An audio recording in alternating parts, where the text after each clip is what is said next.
तो दोस्तों आज हम फिर से आपके लिए लेकर आए हैं देश दुनिया की तमाम ताज़ा बड़ी खबरें। सबसे पहली बड़ी खबर में आपको बताएंगे दोस्तों कि पाकिस्तान पर हमला करने के बाद भारत के खिलाफ खुलकर खड़े हुए दो मुस्लिम देश। पाकिस्तान को दिया समर्थन, भारत के खिलाफ उगला जहर। मोदी सरकार की बड़ी चिंता, मुस्लिम देश लगातार भारत का कर रहे हैं विरोध। भारत के मुसलमानों को 15 मिनट के लिए दे दी जाए सत्ता तो पाकिस्तान को कर देंगे खत्म, एमआईएम नेता ने देश के लोगों से की मांग। पाकिस्तान पर हमला करने के बाद सऊदी अरब, चीन से मोदी सरकार ने की शिकायत। बोले पाकिस्तान ने अगर पलटवार किया तो नहीं बैठेंगे चुप, करेंगे कार्रवाई।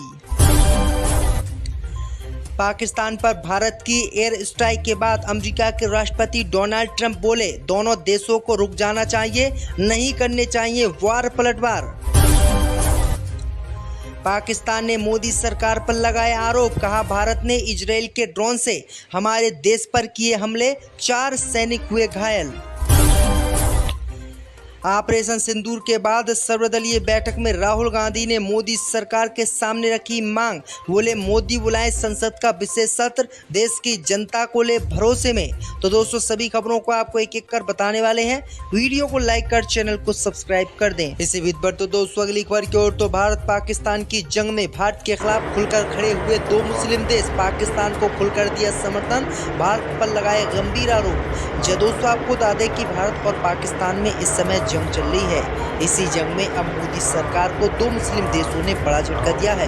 खबर सामने निकल कर आई दोस्तों कि भारत के खिलाफ इस जंग में दो मुस्लिम देश पाकिस्तान के साथ आ गए हैं और उन्होंने पाकिस्तान को खुलकर समर्थन दिया है और भारत के खिलाफ जहर उगला है। पहला देश है तुर्की, तुर्की के बाद दूसरा देश अजरबैजान है। अजरबैजान ने भी भारत और पाकिस्तान के बीच चल रही जंग पर चिंता व्यक्त की है और पाकिस्तान को खुला समर्थन दिया है। वहीं आपको बता दें कि अजरबैजान ने कहा है कि हम हर तरीके से, अगर भारत पाकिस्तान के बीच जंग होती है तो पाकिस्तान की मदद करेंगे। वहीं दूसरी तरफ तुर्की ने भी पाकिस्तान की मदद करने का ऐलान कर दिया है। तुर्की के पास 5वीं पीढ़ी के फाइटर जेट हैं जो भारत सहित दुनिया भर के रडारों में नहीं आते हैं। अगर तुर्की ने जंग में खुलकर पाकिस्तान का साथ दे दिया तो भारत का बड़ा नुकसान तुर्की के फाइटर जेट कर सकते हैं। तो ये बड़ी अपडेट आई दोस्तों कि भारत के खिलाफ दो मुस्लिम देश अभी तक खुलकर खड़े हो गए हैं और उन्होंने खुलकर पाकिस्तान का साथ देने का ऐलान कर दिया है। इस पर तो दोस्तों अगली खबर की ओर। तो भारत के मुसलमानों को 15 मिनट के लिए दे दो सत्ता, पाकिस्तान पर एमआईएम नेता ने किया दावा। दोस्तों आपको बता दें कि पहलगाम हमले के बाद भारत और पाकिस्तान में इस समय तनाव चरम पर है, क्योंकि मोदी सरकार ने ऑपरेशन सिंदूर के तहत पाकिस्तान में घुसकर कई हमले किए हैं, जिसके बाद पाकिस्तान भी लगातार पलटवार करने की धमकी दे रहा है। इन्हीं धमकियों के बीच एमआईएम के दिल्ली के नेता ने बड़ी अपील देश भर के लोगों से की है। उन्होंने कहा है कि पाकिस्तान को सबक सिखाने के लिए भारतीय मुसलमानों को केंद्र की मोदी सरकार सिर्फ 15 मिनट के लिए सत्ता सौंप दे। अगर 15 मिनट के लिए केंद्र की मोदी सरकार ने मुसलमानों को भारत की सत्ता सौंप दी तो 15 मिनट में पाकिस्तान का काम तमाम हो जाएगा और पाकिस्तान नाम की कोई भी चीज़ इस दुनिया में नहीं रहेगी। ये बातें किसी और ने नहीं बल्कि दिल्ली में एमआईएम पार्टी के नेता ने कही हैं। उन्होंने साफ तौर से कहा है कि हम पाकिस्तान के खिलाफ हैं और पाकिस्तान के खिलाफ ही रहेंगे। पर तो दोस्तों अगली खबर की ओर। तो पाकिस्तान पर हमला करने के बाद सऊदी अरब, चीन से बोला भारत अगर पाकिस्तान ने कार्रवाई की तो नहीं बैठेंगे चुप। दोस्तों आपको बता दें कि ऑपरेशन सिंदूर के तहत केंद्र की मोदी सरकार ने पाकिस्तान में घुसकर 9 ठिकानों पर हमले किए थे, जिसमें 26 लोगों की पाकिस्तान की मौत हो गई और 50 से ज़्यादा लोग घायल हैं। इसी बीच पाकिस्तान पर हमला करने के बाद मोदी सरकार सऊदी अरब, चीन के पास पहुंची है। केंद्र की मोदी सरकार ने सऊदी अरब और चीन से शिकायत की है कि पाकिस्तान को समझाएं और पाकिस्तान हम पर पलटवार ना करे।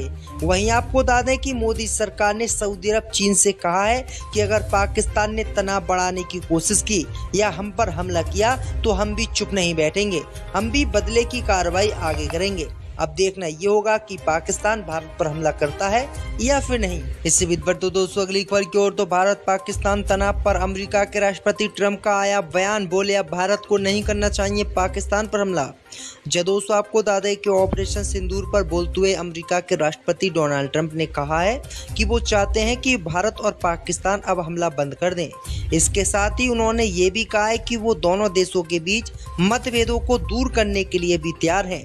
अगर दोनों देश उनको आमंत्रित करते हैं तो वो दोनों देशों की बातचीत के लिए उन दोनों में समझौता कराने के लिए बिल्कुल तैयार हैं। दरअसल आपको बता दें कि आगे उन्होंने कहा है कि ना तो अब भारत और ना ही पाकिस्तान आपस में कोई भी घेराबंदी करें। अगर ये दोनों ही आपस में तनाव जारी रखेंगे तो स्थिति खराब हो जाएगी और क्षेत्र में अशांति फैलेगी। अमेरिका के राष्ट्रपति डोनाल्ड ट्रंप ने अभी तक दोनों ही देशों में से किसी का भी पक्ष नहीं लिया है, लेकिन डोनाल्ड ट्रंप लगातार ये बात जरूर कह रहे हैं कि आतंकवाद को लेकर वो हर उस देश के साथ हैं जो आतंकवाद खत्म करना चाहता हो। तो ये बड़ी अपडेट आ रही दोस्तों। इससे भी बढ़ तो दोस्तों अगली खबर की ओर, तो भारत पाकिस्तान तनाव के बीच मोदी सरकार ने दिया एयरटेल जियो को निर्देश, तुरंत रोकी गई कई सुविधाएं। जो दोस्तों आपको बता दें कि भारत पाकिस्तान तनाव के बीच केंद्र की मोदी सरकार ने एयरटेल जियो सिम को बड़े निर्देश दिए हैं। दरअसल आपको बता दें कि भारत में मोबाइल सिम कार्ड की होम डिलीवरी को लेकर एक नई सुविधा इन कंपनियों के द्वारा शुरू की गई थी, जिससे ग्राहक अपने घर बैठे कुछ ही मिनटों में सिम कार्ड मंगवा सकते थे। लेकिन टाइम्स ऑफ इंडिया की खबर के मुताबिक अब इस सुविधा पर भारत सरकार के दूरसंचार विभाग DOT ने सुरक्षा कारणों से आपत्ति जताई है और एयरटेल जियो जैसे बड़ी टेलीकॉम कंपनियों को महत्वपूर्ण निर्देश जारी कर दिए हैं। दरअसल आपको बता दें कि अब सरकार को इस पूरी प्रक्रिया में सेल्फ यानी KYC को लेकर आपत्ति है। तो ये बड़ी अपडेट आ रही दोस्तों कि इस सुविधा को अब बंद कर दिया गया है, क्योंकि ये सुविधा सरकार को ठीक नहीं लगी है। इससे भी बढ़ते दोस्तों अगली खबर की ओर, तो सर्वदलीय बैठक में असदुद्दीन ओवैसी ने चीन तुर्की को दी नसीहत, बोले पाकिस्तान का ना दे साथ। जब दोस्तों आपको बता दें कि केंद्रीय रक्षा मंत्री राजनाथ सिंह की अगुवाई में सर्वदलीय बैठक आज हुई। इस बैठक में सरकार ने राजनीतिक दलों को ऑपरेशन सिंदूर की जानकारी दी। इस बैठक के बाद AIMM के अध्यक्ष असदुद्दीन ओवैसी ने पूरी जानकारी दी है। ओवैसी ने कहा है कि सर्वदलीय बैठक में मैंने हमारी सेना की तारीफ की, उन्होंने ऑपरेशन सिंदूर को अंजाम दिया। मैंने बैठक में कहा कि हमें TRF के खिलाफ इंटरनेशनल कैंपेन चलाना चाहिए, खास तौर से सिक्योरिटी काउंसिल इसका ऐलान करे। ओवैसी ने आगे बताया है कि हमें अमेरिका को बताना होगा कि वो अपने ही मुल्क में TRF को आतंकी संगठन घोषित करे। उन्होंने कहा है कि फरवरी 2025 में हाफिज शहीद के बेटे ने एक स्पीच दी थी, उसमें कहा था कि 2025 में हम जिहाद करेंगे। तो ये बड़ी अपडेट आई दोस्तों कि ओवैसी ने ये बातें सर्वदलीय बैठक के बाद बताई हैं। इससे भी बढ़ते दोस्तों अगली खबर की ओर, तो एयर स्ट्राइक के बाद अब भारत पर पाकिस्तान ने लगाया आरोप, इजरायली ड्रोन से किया गया है हमला। जहां दोस्तों आपको बता दें कि भारत के साथ बढ़ते तनाव के बीच पाकिस्तान ने भारत पर गंभीर आरोप लगाए हैं। पाकिस्तान ने आरोप लगाया है कि उसने इजरायली ड्रोनों का इस्तेमाल भारत ने पाकिस्तान के खिलाफ विभिन्न शहरों में किया है। पाकिस्तान की सेना के प्रवक्ता लेफ्टिनेंट जनरल अहमद शरीफ चौधरी ने कहा है कि गुरुवार को लाहौर में हुए एक ड्रोन हमले में पाकिस्तानी सेना के 4 जवान घायल हो गए और म्यांमार में एक नागरिकों की जान चली गई। उन्होंने कहा है कि जिन ड्रोनों के जरिए भारत ने पाकिस्तान पर हमला किया है वो ड्रोन इजराइल के हैं और इजराइल से मिले हुए ड्रोनों से भारत ने ये हमला किया है। इससे भी बढ़ते दोस्तों अगली खबर की ओर, तो सर्वदलीय बैठक में राहुल गांधी ने मोदी सरकार के सामने रखी बड़ी मांग, मल्लिकार्जुन खड़गे ने प्रकट किए दुख। जो दोस्तों आपको बता दें कि केंद्र की मोदी सरकार की तरफ से आज ऑपरेशन सिंदूर को लेकर सर्वदलीय बैठक बुलाई गई थी। बैठक में केंद्रीय रक्षा मंत्री राजनाथ सिंह और गृह मंत्री अमित शाह सहित मोदी सरकार के कई मंत्री शामिल हुए।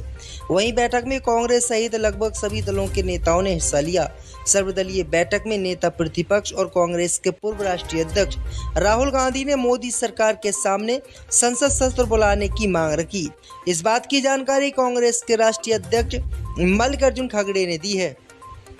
उन्होंने बताया है कि इस बैठक में राहुल गांधी ने मोदी के सामने एक मांग रखी और कहा कि सरकार संसद का सत्र बुलाए ताकि दुनिया में से एक अच्छा संदेश जाए और देश को भरोसा मिले। उन्होंने कहा कि हम चाहते हैं कि सर्वदलीय बैठक में प्रधानमंत्री मोदी भी आएं और संक्षिप्त में अपनी बातें रखें, किस तरह भारत ने आतंकवाद के खिलाफ एक्शन लिया और हमारे जवानों ने हिम्मत दिखाई। तो ये बड़ी अपडेट आई दोस्तों कि राहुल गांधी ने मोदी सरकार से बड़ी मांगे की हैं। इससे भी बढ़ते दोस्तों अगली खबर की ओर, तो दिल्ली हवाई अड्डे पर फिर 90 90 उड़ानें हुई रद्द। ऑपरेशन सिंदूर के बाद सरकार ने लिया फैसला। जी दोस्तों, आपको बता दें कि ऑपरेशन सिंदूर के कारण हवाई क्षेत्र बंद होने के कारण आज दिल्ली हवाई अड्डे से आगमन और प्रस्थान के लिए निर्धारित कई उड़ानें रद्द कर दी गई हैं। हवाई अड्डे के सूत्रों ने बताया है कि 90 उड़ानों में 46 घरेलू प्रस्थान और 33 घरेलू आगमन उड़ानें शामिल थी, जबकि इसमें 5 अंतर्राष्ट्रीय प्रस्थान और 6 अंतर्राष्ट्रीय आगमन उड़ानें शामिल थी। रद्द की गई ये उड़ानें सुबह 8 बजे से दोपहर 2 बजे के बीच निर्धारित थीं। जानकारी के अनुसार इन सभी उड़ानों को भारतीय सशस्त्र बलों के ऑपरेशन सिंदूर के बाद रद्द कर दिया गया है। केंद्र की मोदी सरकार को भी डर है कि कहीं पाकिस्तान पलटवार ना कर दे, जिससे भारत का नुकसान